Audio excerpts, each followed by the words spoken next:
mate, how are you going? Morning, I'm doing amazing. Well, what's going on, mate? What are we dressed up for? Let's do some skydiving, shall we?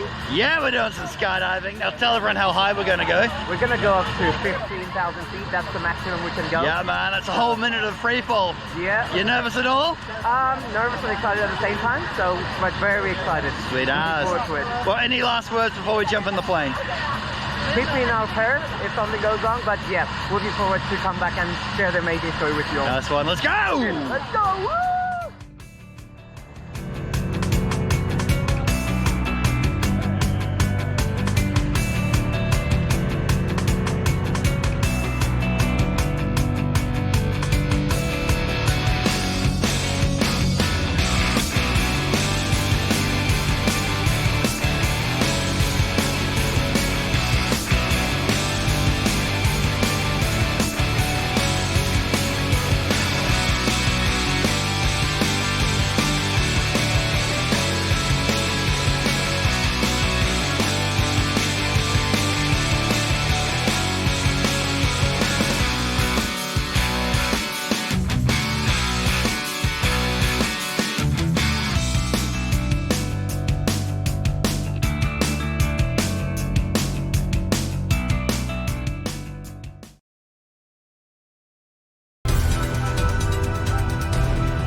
Nice work, mate, nice work. You did it! Alright, how was it? Amazing, out of this world. So what do you reckon? One day will you go again? Maybe one day we'll come again. I'll take it one day. Yes, that's it. What about you, mate? What do you think? Fantastic adventure for life. The correct answer. We'll be back. Let's see if we have another slot in an hour. Right, we're doing canyoning after this, so yeah, looking forward to it. Yes. Nice one.